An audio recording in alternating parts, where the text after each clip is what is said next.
Hello, hello, hello, and hello. Welcome to the performance of the history of the world. We now introduce you to the two artists that will bring to life the fascinating, wonderful world of the history of the world. Introducing the writer, director, and editor of this piece, please welcome David Roberts.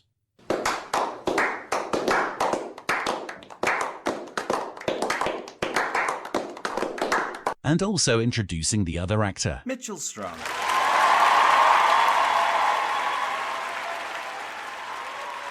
Yes, thank you. Yes, all right, that's enough. Well, I can't control it, can I? Oh yes, but there's no need for that applause now. We can cut that out. Cut that out now, please. Thank you. Good evening, good morning, and good afternoon, and welcome to this performance of the history of the world. And where else are we meant to start but the beginning? Well, David, where was it began? Well, Mitchell, it began in the beginning. My God, you're good. When two atoms thought it would be a good idea to fight each other for lots of money. Even before capitalism, there was capitalism. Down with the monarchy! Yes, thank you, Mitchell. And suddenly, bang, and the dirt was gone, and then the universe was created. Fascinating. What was the universe like at the began? Well, Mitchell, it consisted of gas. What was that? I thought it would be funny. This is a serious presentation. You decided it was appropriate to have a fart joke. Yes? Well, you're wrong. Anyway, these gases were pulled together with gravity, which, as we all know, was invented by Sir Isaac Newton when an apple landed on his head. And that's when Newton decided enough was enough. He declared war on the apples. Yes, war! The only thing that can keep peace is through war! War is what we are! What on earth are you doing? Keep it together, man. Stick to the script. Well, what happened with these gases that have been pulled together? They created stars. These stars, like the sun, led to the creation of elements. Of what? They're just elements. Yeah? Of what? Nothing, they're just elements. Yes, I get that, but what are they elements of? They're just elements, like on the periodic table. Oh, so you mean elements. Right, yeah, got it. Now, these elements came together with the help of good old gravity to create... Lovely car driving past. That's right, dinosaurs!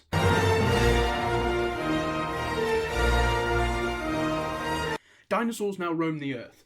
The time of the dinosaurs was now split into three sections: Triassic, Jurassic, and Cretaceous. But if you find that difficult to remember, we simplified this down. Triassic is the boring, no one needs to look at time period, so we'll shut up about that. And the Jurassic period is when things really spice up. Well, what happened in the Jurassic period? Well, that's when all the fun dinosaurs showed up, like the big ones, Roar! medium ones, Roar! and little bitey ones that could have been a right pain in the arse. Roar! That is fascinating, David. But why aren't there any dinosaurs around anymore? Because they became extinct when a massive meteor landed on top of all the dinosaurs, killing them instantly. Oh, that's sad. Well, not so fast, Mitchell. Now the dinosaurs have fucked off, the mammals were coming out of their shells. Who are these mammals? Well, at the beginning they looked like these little rat things that were rather disgusting. How did we come from that? Well, we came from that down to a little thing called evolution, invented by Charles Darwin when we went to go ride on a turtle. That sounds a bit made up. We're not getting into that. Okay. So, now, humans are things now. They invent sharp stones, rope, and fire. Yes, that is right, fire is hot. So, humans have arrived and invented all these new things, but the biggest invention was yet to happen. But it is happening now, as we invite you to invite yourself to view the greatest invention of all time. The yo-yo. No, Mitchell. The yo-yo. No, it's the wheel. Which we all know was invented by someone who wasn't very good at making squares. And the wheel literally took off, allowing easier movement for heavy things like... You. After this invention, things really took off, mainly because of the wheel. While some humans were going chasing and collecting food, others decided to grow it themselves. And these people became farmers. Yes, they did. And since they could grow food, people decided to move closer towards them. And since the people who grew the food could control the food, social hierarchy was born and has never caused any problems ever. And with the growth of people came the discovery of metal, which was better than stone in every way. Now we move on to The Egypts. yes, the ancient Egyptians who liked gold, killing slaves, and building massive 3D triangles with stones and stuff. But they weren't the only ancient civilization to exist, were they, David? No, they weren't. There were the ancient Greeks and the ancient Romans. What did the Greeks do? They invented pretty much everything. They invented democracy because people were bored with dictatorships. They created yogurt, which is fucking disgusting. And they also invented the Olympic Games, which praised people who could run in circles. God, that sounds boring. Yes, it does. They made advancements in mathematics, science, and the arts. Such tales as the monster versus the hero and long-lost children finding their parents are still very much the tales we tell now. Also the one where a man fucks his own mum. Yes, Mitchell, they did write Oedipus Rex. And what about these ancient Romans? Well, they also led to massive advancements in areas such as language, laws, politics, and religion. Oh, do tell us more about religion. No. All right then, but what happened to these two great civilizations? As all great things, Mitchell, they came to an end. How? Well, the Greeks got invaded by the Romans, and then the Romans got invaded by barbarians, and then that was it. It seems invasion is a big part of history. It is. Speaking of invasion, the year was 1066, and the Normans of France wanted to take over England. Why? I don't know, something to do with kings and shit. The only thing that does matter is that William the Conqueror wins against King Harold, who probably died from an arrow to the eye. Oh, that sounds like it would hurt. Do you want to try it? No? That's what I thought. Well, William the Conqueror became William I of England and drew up the Domesday Book, which was probably the first example of a census which we now have to do every 10 years. So the government can track everything we do and invade our brains. If you think so. Well, now William is in charge, we'll head over to the Middle East. Ooh, fancy. Well, it won't be too fancy after the Crusades. Crusade! Shut up. The Crusades were a religious war between two different sides. These two different sides fought for a bit, then they stopped, then they fought for a bit more, and then they stopped, then they fought for a bit more, then they stopped, then they fought for a bit more, and then they stopped, and then they fought for a bit more, and then they decided to call it a draw and went back to where they came from. That's the second time religion's been mentioned. Are you sure we shouldn't talk about it? Yes, I'm sure. But it seems like religion could be a cause for a lot of wars in the future, and it would benefit the audience if we studied these different religions, then we could better understand why wars are necessary. I would. But we don't have the time. We've got to get a move on. To a reawakening, perhaps. It may be called a renaissance? Yes, it's the 1500s-ish, and people have looked back through the past of history and decided those smart people weren't as smart as they thought. Oh my. They made paintings, statues, they examined medicine, philosophy, astronomy, science, mathematics, all sorts of things. Literally so much that we can't talk about it all now. But the biggie was an invention of a little something called the printing press, which of course was invented by someone who couldn't work out how to work their office printer. That's not very informative. If you think I'm doing such a shit job, why don't you do it? All right, I will. But hang on. Right, where were we? Ah, yes, the Renaissance. And whose was included in these great timings?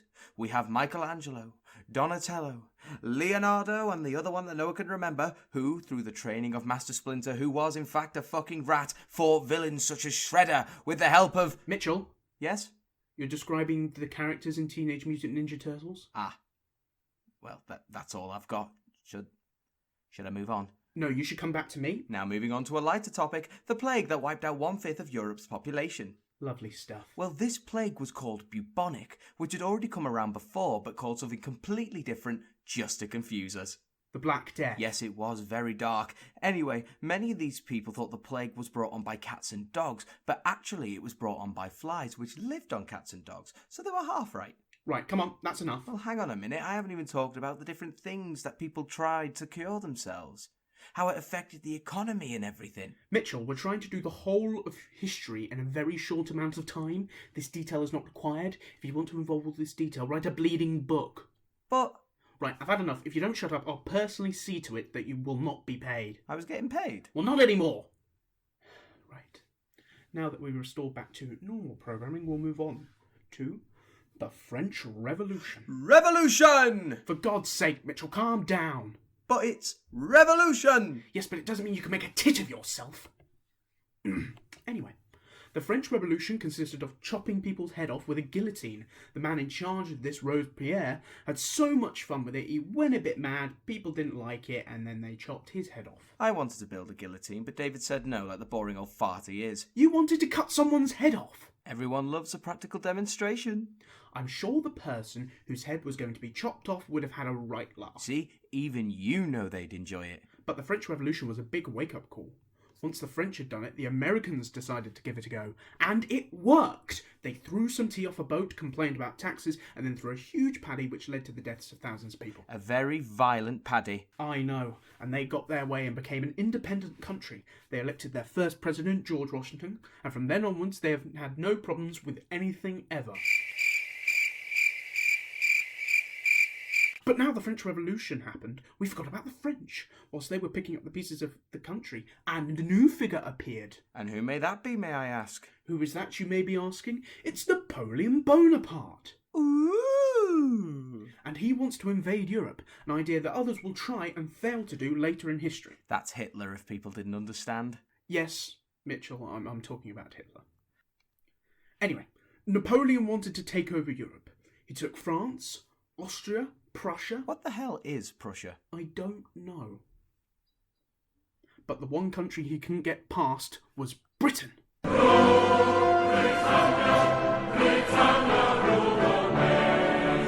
Who defeated him at the Battle of Trafalgar and the Battle of Waterloo.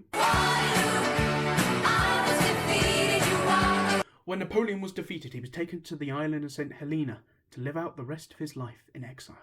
Do we have a song for that? No, we don't. Should we find one? We shall not. Now, after Britain had defeated France, perhaps the biggest event in modern human history happened. What was this event that has not yet happened but will happen? It was the Industrial Revolution. Revolution! No, Mitchell, calm down!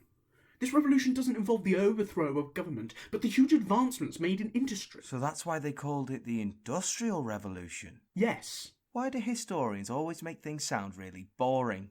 It really isn't boring. The Industrial Revolution has led to everything being better. Clothes can be made quicker, travel is easier, and most of the technology we have today wouldn't be here if it weren't for the Industrial Revolution. So it could also be argued that it also led to the growth of capitalism. Yes, you could say that, yes. And capitalism is a bad thing? I'm not getting into that. Now, due to these huge advancements made in industry, it led to the improvements in artillery for armies. Oh, I know where this is going. I sure hope so. We've been rehearsing this long enough. It's been a while since there was a war in Europe, so they decided it would be great fun to have another one. Is that World War One?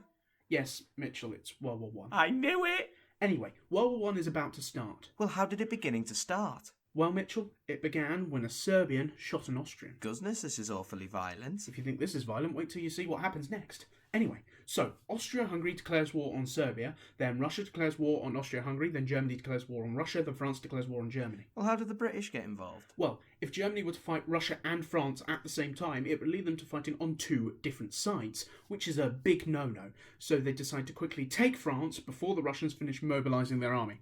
To do this, they have to go through Belgium, which is where Britain decide enough is enough, and so they declare war on Germany. So a Serb shot an Austrian, leading to Russia declaring war on Austria, then German declare... Yes. That's really confusing. No, it's not. Look, I'll explain it to you again. So, the Serb shot the Russian, and then the Russians declared war on you know what? This is actually quite confusing.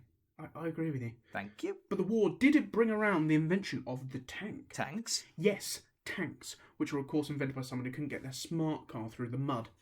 The first time tanks were used was in the Battle of the Somme and was perhaps the biggest invention to come out of the First World War. But how did the ending of the war end? With Allied victory. Yes, the British, French and Americans, who joined the war in 1917, but we won't get into that, won the war. Well, did they make sure that the losers were treated fairly? And didn't force Germany, who didn't even start the war, to sign a treaty where the contents would cause the perfect conditions for a fascist dictator to rise to power and lead to a second, more destructive world war? Well, unfortunately, that's exactly what happened. Gosh darn, that's no good. Yes, the war to end all wars was actually the war that caused another bigger war. Yes, it was... World War II! Yes, Mitchell, it was World War II. I bloody knew it! Yes, the Nazis wanted to take over the world and promote their fascist views across Europe, so they start off by invading Austria. And what did the Allies do?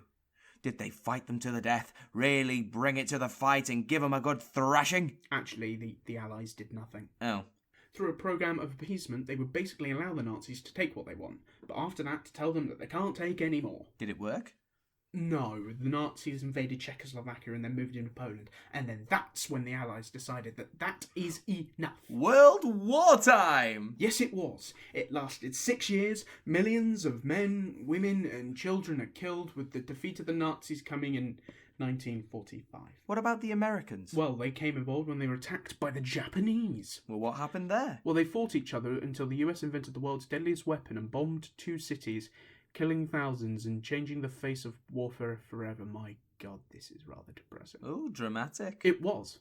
After World War II, the Soviets, which was Russia and a few other countries that formed a communist union in 1917 after a revolution from the Bolsheviks, didn't particularly like the Americans. So there was a war? Yes, a very cold one. Why didn't they wear coats? No, Mitchell. It doesn't have anything to do with the temperature. But you just said it was cold. They could have bought some coats off Amazon or stayed indoors with some blankets. It would have been much warmer. No, it was called the Cold War because there was no direct conflict between the two countries. There were some proxy wars in Korea and Vietnam. Why didn't they fight each other? See who's the best at the fighting. Well, they both had nuclear weapons. It would have led to the destruction of the world and the extinction of the human race. You know, it's called mutually assured destruction, MAD. Because it was a bit fucking mad. This is all rather miserable. Does it get any happier? No. Oh.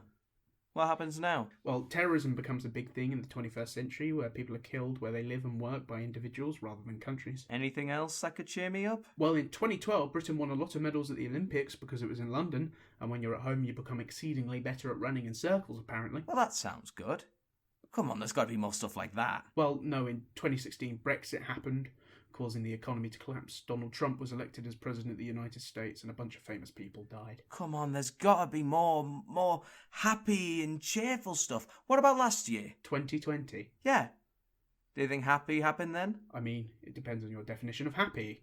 A respiratory virus spreads around the world, killing millions, which led us to having to stay at home, not seeing anyone outside our household, not hold or comfort those who have lost someone, not able to see parents or grandparents. The virus completely changed how we live our lives, and still affects how we must live our lives now. But there is hope. Hope? Yes, hope. A vaccine was approved in December by the UK government, and as I was writing this, there was hope for normalcy by spring 2021. That's now. Yes, but I wrote this in December. So you don't know what is happening now? No. So you don't know that... No, I did not know anything you're about to say. That's the whole point. You know, whatever you say is happening right now. Well, that's nice for some to not know. Well, you don't know much, do you? But anyway, that is the end of history for now.